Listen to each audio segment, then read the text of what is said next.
Hi, and welcome back to the Light Vibe channel. Today we'll be making banana oatmeal cookies.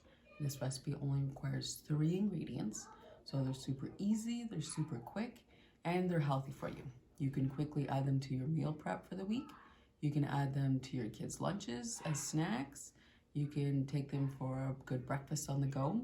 If you like this video, don't forget to give it a thumbs up. If you want to subscribe to see our future videos, don't forget to hit that button below.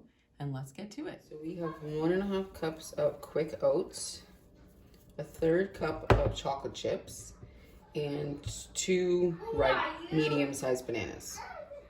So you're simply going to take your bananas, smash them with just the back of a fork. We're going to take our oats and simply mix that together. Alright, once it is mixed in well, just gonna sprinkle in your chocolate chips, mix that together. And there you go. Alright, so then you're gonna preheat your oven to 350 degrees, and you're gonna get your baking sheet and either put a piece of parchment paper or a baking sheet like I have, and then we're gonna portion out our cookies. So I use this ice cream scoop. It's just easier to portion them out equally. So I just wanted to show you a close-up of the ice cream scoop. This is a 1.5 tablespoon ice cream scoop. It just makes all the cookies the same shape and size. But you could use 2 spoons. You can also just shape them by hand. You just need to make sure with these cookies that you shape them the way you want them, because there is no spreading. So then we'll take a scoop and I flatten it out and portion them.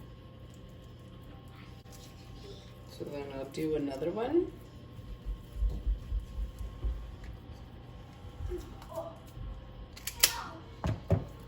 And once again, flatten it, kind of like a disc. Because these don't spread, we can put them pretty close to each other as well. Alright, so our baking sheet is all loaded up and we're ready to put them in the oven for 12 to 15 minutes. Right, so mine just came out, so I ended up getting a total of 15. Depending on the size you make them, you'll get anywhere from 12 to 16 cookies. And these you want to let completely cool on your baking sheet. You don't want to move them to a cooling rack. And then once they're done, you can put them in an airtight container. And I suggest keeping them in the fridge for up to a week. Thanks for watching.